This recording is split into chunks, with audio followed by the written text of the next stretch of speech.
Welcome to this explainer. Let's jump right in. Every single transaction we make, honestly, every dollar we spend, forms the literal building blocks of the broader economy. Today, we're unpacking the economy of everyday life, specifically looking at the dynamic and kind of intertwined relationship between goods and services. So what do a haircut and a pizza delivery actually have in common? I mean, on the surface, one is about personal grooming and, well, the other is dinner. But economically speaking, they represent the absolute core of our daily exchange. They are perfect, everyday models of the two distinct categories of output that you and I consume and frankly rely on every single day to keep society functioning. Let's start with Section 1, Tangible Items, Defining Goods.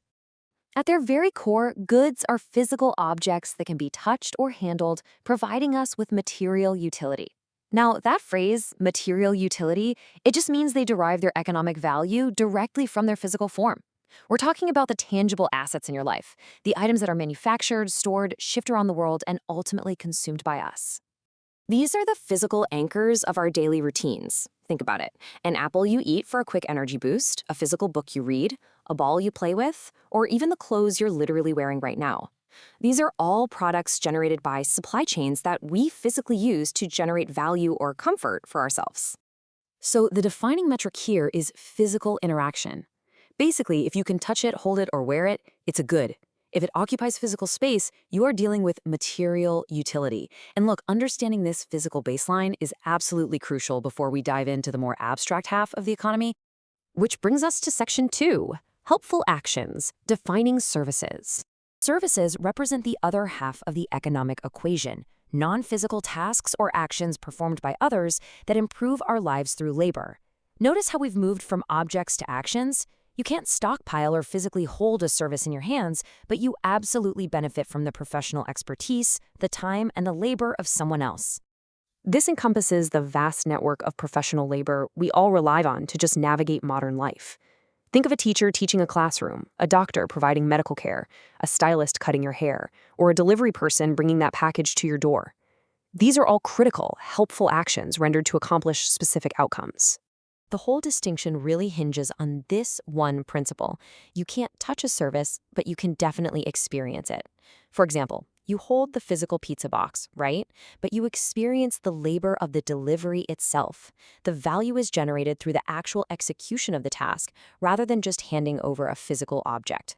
Side by side, the contrast is pretty clear. On the left, we have goods, physical objects offering material utility, and on the right, services, non-physical tasks offering helpful labor. With this foundational dichotomy locked in, let's look at how these definitions actually play out in practice. All right, Section 3, the challenge, goods or services. Let's test this out. Consider someone sweeping the floor. Based on our definitions, ask yourself, are we looking at a tangible object here or an action being performed?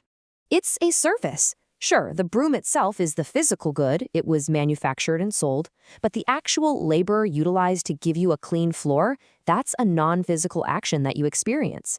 The real economic value there lies in the human effort. Okay, what about a brand new box of crayons? If we apply our rule of material utility, it is definitely a good. It's a manufactured physical product that you can hold in your hand, which allows you to create. It takes up physical space and gets its value entirely from its tangible properties. You nailed it. Moving right along to Section 4, the big picture, why both matter to you. Ultimately, the total value generated in our everyday economy requires both of these elements operating in tandem. As you can see, goods give us the physical products we literally need to survive and operate. Meanwhile, services provide the helpful labor and professional assistance required to actually advance and maintain those products. They are essentially two sides of the exact same economic coin, functioning together to keep modern society moving forward. And that brings us to a final, really interesting thought.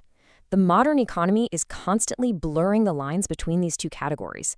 I mean, think about software or digital media. So as you go about your day today, look around. What goods and services will you spot next? Are you buying a static good, or are you actually subscribing to an ongoing service? The economy is happening, shifting, and evolving all around us. Keep observing, and I'll catch you in the next explainer.